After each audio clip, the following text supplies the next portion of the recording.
We're making Allrecipes top-rated recipe for homemade calzones, starting with freshly made dough, but don't worry, you can buy store-bought pizza dough. We'll start by dissolving our yeast in a little bit of warm water. I like to give it one little stir.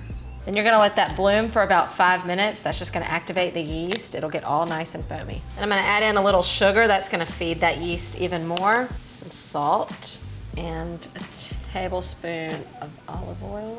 Stir that all together. I'm gonna mix in 1 cup of flour at this point. Once you get the first cup incorporated, then you can gradually add about another 1.5 cups until it just comes together and is workable.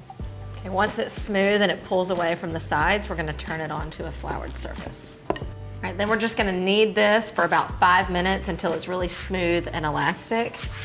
Then I'm gonna place it into a bowl that's coated with a little bit of olive oil, and we're gonna let it rise. It's gonna take about 40 minutes and it'll double in size.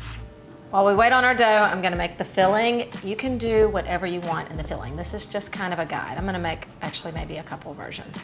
I don't want a soggy calzone, so I'm gonna leave the sauce out of the filling and just save it for that fabulous dunk at the end. So for this, I'm gonna go in with a little bit of ricotta cheese, mozzarella, and some Italian cheese blend. And then some mushrooms, the old classic pepperoni and mushroom combo, and some fresh basil.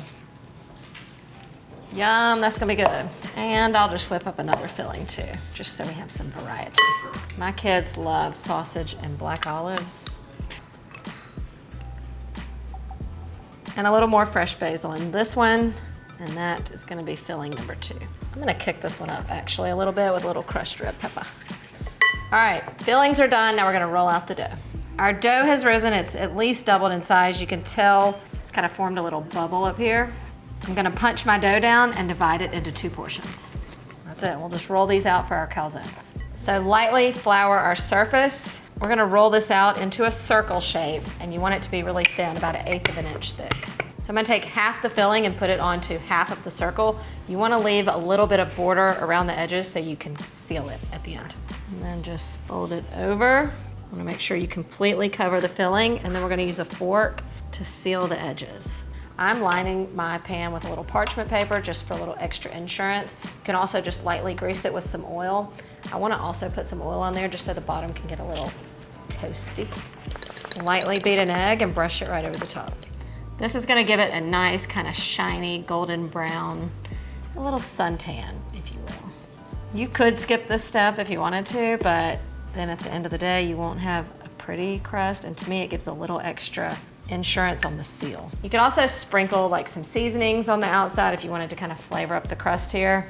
I'm gonna go simple today. This goes into a 375-degree oven for about 30 minutes. Dinner's gonna be good. Woo! Look at these beauties. Puffed, golden, and delicious. And I can tell already.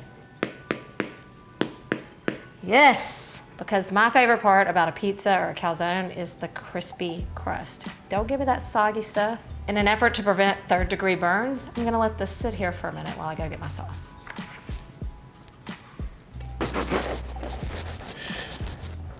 Ooh.